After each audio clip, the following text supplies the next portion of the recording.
Please state your name, age, and occupation. I'm Sean Nicolas S. Madonna, 14 years old and currently a student. Para sa'yo, ano ang karapatan mo na ine-enjoy mo ngayon? Honestly, education or in general, pagpasok sa school dahil parang nakaka-interact ako sa maraming tao, hindi lang sa mga klase ko pero sa mga teacher na rin. Paano naman po sa magbigay din ng karapatan mo na hindi mo na-enjoy pero alam mo na karapatan mo ito?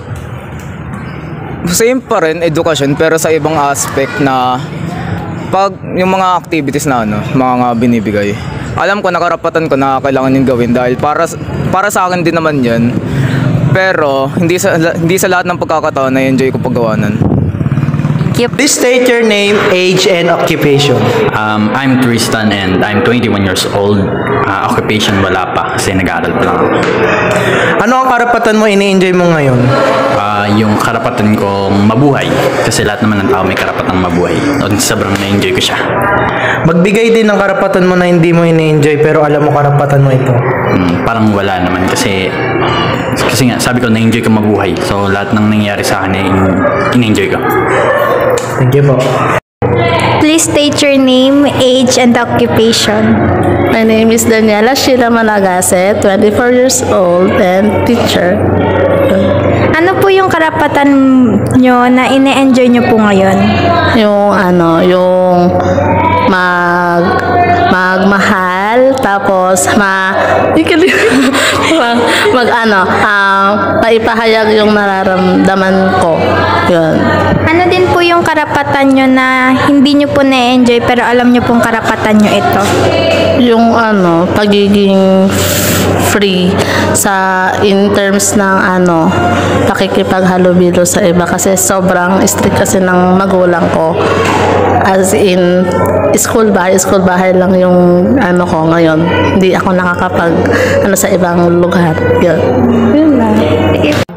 Please state your name, age, and occupation. So, Colleen V. Manalo, 22 years old, unemployed. Ano po yung karapatan nyo na hindi nyo po na-enjoy nyo po ngayon? So, yung karapatang na-enjoy ko is yung karapatang magkaroon ng libreng edukasyon. Kasi since elementary ako hanggang college, libre yung education na naranasan ko. Magbigay din po kayo ng karapatan mo na hindi nyo po na-enjoy pero alam nyo pong karapatan nyo. So far, wala pa naman akong mga karapatang hindi ko na-enjoy as of now. Kasi lahat yon sinusulit ko. Kasi karapatan ko nga yun, diba? As a human, ganun. Thank you. Magandang gabi po ate. Pwede ko po ba hingin ang iyong pangalan? Pwede naman po. Ilan taon na po kayo ate? 39. Ano po pangalan? Masang. Ano po trabaho niyo po ate Masang? Tricycle driver. May mga ilang katanungan lang po ako sa inyo ate Masang. Ano ang karapatan mo na ini-enjoy mo ngayon? Ang karapatan ko ini-enjoy ko ngayon yung buhay ko. Ano naman, magbigay din ng mga karapatan na ini-enjoy mo pero alam mo na karapatan mo ito. Ay hindi mo ini-enjoy ko. Ang hindi ko ini-enjoy sa buhay, yung mga taong toxic. Okay. Please state your name, age, and occupation. I'm Benavente Myla E., 22 years old, chief leader at Alphamart. Ano ang karapatan mo na ini-enjoy mo ngayon? Yung nagtatrabaho po na katulad din sa mga lalaki na nagagawa ko yung mga nagagawa ng mga lalaki. Mabigay din po ng karapatan mo na hindi na-enjoy pero alam mo na karapatan mo ito. Sa ngayon po, wala naman po, sir. State your name, age, and occupation. Ako po, si Ate Risa, 51 years old, nagtatrabaho po sa kantin ng Periwinkle Montessori School. Ini-enjoy ko po ang magpakain sa aking mga alaga sa eskwela. High school man po ito, senior high o elementary. Sa enjoyment ko po na yon, kaya po ako nagtagal sa school ng maraming taong lumipas. Ang hindi ko naman po ini-enjoy, ang sabing, ano yon? Karapatan mo na di mo na-enjoy. Wala po akong masasabing hindi ko po mai-enjoy kasi sa araw-araw po na ginagawa ko para sa mga batang ito, enjoyment lang po ang nararamdaman ko. Yung hindi po ako enjoy ay hindi ko po yun nararamdaman para po sa kanila. Thank you po, tita.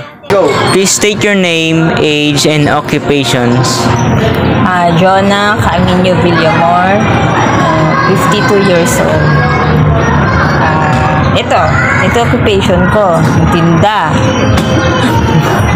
Ano ang karapan mo na ini-enjoy mo ngayon? Karapatan ko na ini-enjoy ko ngayon. Karapatan ko na ini-enjoy ko ngayon ay yung bilang nanay. Kasi, syempre, bilang magulang, mas masaya pag priority mo yung pamilya mo, diba? Ini-enjoy ko yun. Magbigay din ng karapatan mo na hindi na-enjoy, pero alam mo na karapatan mo ito. Yung pagtatrabaho. Dapat, ngayon, tinuloy ko yung trabaho ko before. Kasi, syempre,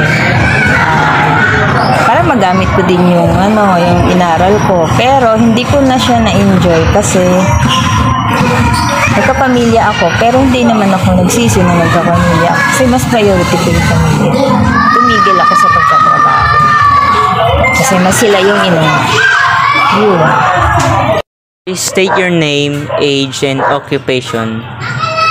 I'm Benjamin Dizon, and I'm 41, and I'm a seafarer. Nag-work ako sa cruise ship. Ano ang karapatan mo na tinatamasa, ini-enjoy mo ngayon? Siguro yung masaganang buhay, tapos siyempre karapatan nating mabuhay karapatan ko magkaroon ng yung tinatamasa ako, yung masaganang buhay, tapos kasama yung pamilya. Ano din ang karapatan mo na di mo tinatamasa, na-enjoy pero alam mo na karapatan mo ito?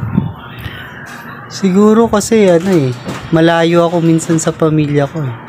So yung pribilehiyo talaga na matagal ko silang makasama.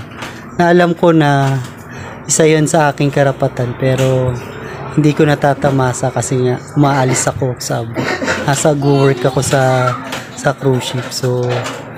So yun, hindi ko siya nai-enjoy na matagal ko silang makasama. Please state your name, age, and occupation. I'm Liza Dizon. I'm 33 years old and I'm a stay-at-home mom. Ano ang karapatan mo na tinatamasa o ine-enjoy mo ngayon? Siguro ngayong may sarili na akong family, yung pagkakaroon ko ng peace of mind. Kasi it's very essential kasi kung meron kasing peace of mind, di ba? Parang nasa ayos ka, makakapag-desisyon kang mabuti para sa own family mo. And then yung iba yung feeling na parang ang gaan, di ba? Parang ang gaan ng buhay na nakakapag-desisyon ka ng sarili mo, sa mga anak mo, for your family, sila yung priority mo. And yung pagkakaroon kasi ng peace of mind, para rin maisaayos lahat ng kung ano man yung dumarating na problema sa buhay, ganyan. Ayun, so ayun yung natatamasa. Sobrang gandang sagot naman po niyan. Ano din ang karapatan mo na hindi mo tinatamasa o na-enjoy, pero alam mo karapatan mo ito? Siguro yung karapatan kong makapag-me time, makapagliwaliw-liwaliw. Kasi simula nung dalaga pa ako kasi talagang I made sure to myself na nakakapag-relax ako by traveling, ganyan. Pero syempre, ngayong may sarili na akong pamilya, you should know your priorities. Syempre, yung priority ko yung family ko.